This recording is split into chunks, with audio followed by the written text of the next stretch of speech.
अगर आपके बच्चे को पहाने यानी बड़े पेशाब के साथ खून के कतरे आते हैं तो ये वीडियो आपके लिए है। अस्सलाम वालेकुम, कैसे हैं आप सब?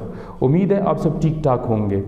तो आज की हमारी वीडियो है पहाने, बच्चों में पहाने वाली जगह पे दाने यानी गदूद की, जिसको हम मेडिकल टर्म में रेक्टल पॉलिप कहते हैं। रेक्टल पॉलिप बेसिकली क्या होता है? रेक्टल पॉलिप एक छोटी सी गदूद या दाना होता है, जिस तरह का आप तस्वीर में भी देख रहे हैं, इस तरह का दाना होता है जो कि बड़ी आंत, बच्चों की बड़ी आंत जो है पहाने वाली जगह से थोड़ी सी ऊपर इस तरह 2 या 3 या इससे भी ज़्यादा दाने हो सकते हैं, जिसको रेक्टल पॉलिप कहते हैं हम मेडिकल लैंग्वेज में।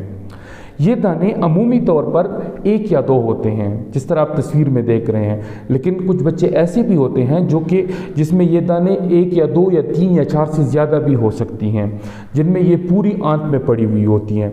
नॉर्मली ये होती हैं, ये जो आंत का हिस्सा, ये पहाने वाली जगह है, पहाने वाली जगह से थोड़ी सी ऊपर जो बड़ी आंत की जगह होती है, यहाँ पे 1 या 2 गदूद होती हैं।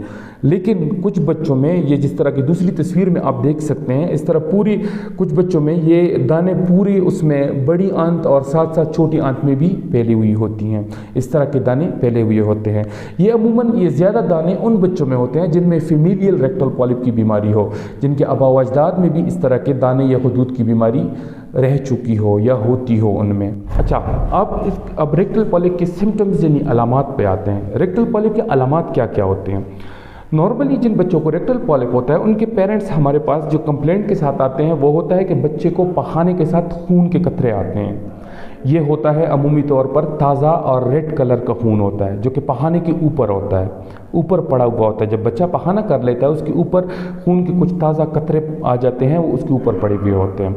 या ऐसा भी हो सकता है कि पहाने से पहले खून के कुछ कतरे बच्चों को आ जाएं, ठीक है। और कुछ बच्चे जो होते हैं जिनमें पहाने की 2 किस्में होती है। ये जो वो है रेक्टल पॉलिप है, इसकी बेसिकली 2 किस्में होती हैं। एक किस्म का जो होता है वो बिल्कुल उसके जो बड़ी आंत है उसके अंदर पड़ा हुआ होता है, थोड़ा सा उभरा हुआ होता है, वो बाहर नहीं निकलता। लेकिन कुछ बच्चों में ये कंप्लेंट भी साथ में खून के साथ साथ होती है कि पहाने के साथ एक दाना सा निकल आता है, जो एक साइड पे एक दाना सा निकल आता है और फिर पहाने के बाद वो वापस चला जाता है, ठीक है। अगर ये अलामात है आपके बच्चे में तो उसको रेक्टल पॉलिप हो सकता है।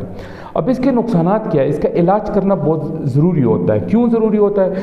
क्योंकि अगर आपके बच्चे को पहाने वाली जगह पे गदूद या रेक्टल पॉलिप की बीमारी है तो उससे मुसलसल खून का ज़िया हो रहा है, उससे खून के कतरे निकल रहे हैं, तो इसकी वजह से आपके बच्चे में खून की कमी आ जाती है। पहला नुकसान तो ये हुआ कि खून की कमी आ गई। दूसरा, खून की कमी की वजह से बच्चे में कमज़ोरी आ जाती है, साथ साथ बच्चे में चिड़चिड़ापन और बच्चे में गुस्सा बहुत ज़्यादा आ जाता है, क्योंकि बच्चे से मुसलसल खून ज़ाया हो रहा होता है। अब इसको हम डायग्नोस कैसे करते हैं? हमें पता है डॉक्टर कैसे डायग्नोस करता है। तो हम सबसे पहले इसका एग्जामिनेशन करते हैं। नॉर्मल एग्जामिनेशन हम करते हैं इस वाली उंगली से, जिसको कहते हैं डिजिटल रेक्टल एग्जामिनेशन, DRE। तो डॉक्टर जो होता है वो आपके बच्चे की पहाने वाली जगह को अपनी उंगली से महसूस कर रहा होता है। अगर उसको दाना सा फील हो जाता है तो उसको एक मतलब वो हो जाती है कि हाँ, ये रेक्टल पॉलिप हो सकता है। तो उसके बाद हम करते हैं प्रोक्टोस्कोपी। प्रोक्टोस्कोपी हमारे पास एक स्कोप होता है, उसके थ्रू हम डाल के हम देख रहे होते हैं अंदर, ये पहाने वाली जगह हम देखते हैं। जिस तरह की तस्वीर में आप देख सकते हैं, ये इस तरह पर नज़र आता है। जब हम प्रोक्टोस्कोप डाल देते हैं तो ये रेक्टल पॉलिप इस तरह नज़र आता है, ठीक है। अब इसका इलाज क्या है? इसका इलाज जो होता है, इलाज करता है इसका पीडियाट्रिक सर्जन, जो बच्चों का महसूस सर्जन होता है। इसका इलाज है सर्जिकल एक्सीजन, यानी ऑपरेशन के ज़रिए इस चीज़ को निकालना। हम फिर बड़ा नशा दे के बच्चे को फिर उसकी पहाने वाली जगह को देखते हैं, जहाँ जहाँ पे भी दाना होता है वो दाना हम काट देते हैं। अगर ये 1 या 2 दाने होते हैं जो हम निकाल लेते हैं तो फिर तो परेशानी की कोई बात नहीं होती, बस सर्जिकल एक्सीजन से वो काम ख़त्म हो जाता है, उसके बाद कुछ करने की ज़रूरत नहीं पड़ती।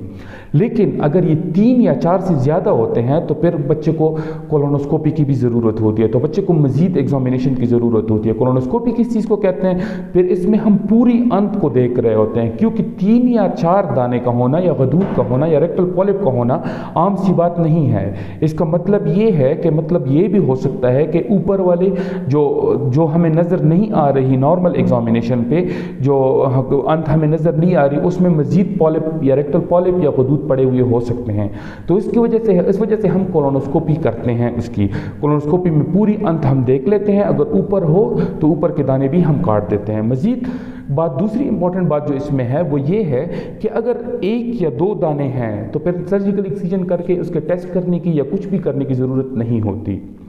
अगर 3 या 4 दाने हैं तो जब मम्मो निकाल लेते हैं उनको टेस्ट पर भी भेजना ज़रूरी होता है ताकि टेस्ट में पता चल जाए, क्योंकि इसमें कुछ रेक्टल पॉलिप्स ऐसी हैं जिनमें फिर फ्यूचर में कैंसर के होने के चांसेस 100% होते हैं। कुछ हदूद होती हैं, सारी हदूद नहीं, कुछ हदूद ऐसी हैं जिनमें कैंसर के चांसेस फिर 100% होती हैं।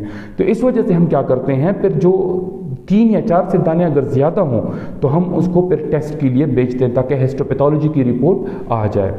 अगर आपके बच्चे को भी बड़े पखाने के साथ खून के कतरे आते हैं, ताज़ा खून के कतरे आते हैं, तो आप फ़ौरन उनको किसी बच्चों के सर्जन, चिल्ड्रन सर्जन यानी पीडियाट्रिक सर्जन को दिखाएं ताकि बर वक्त उसका इलाज, तशखीस और इलाज हो सके। अपना और अपने बच्चों का ख्याल रखें। अल्लाह पामान।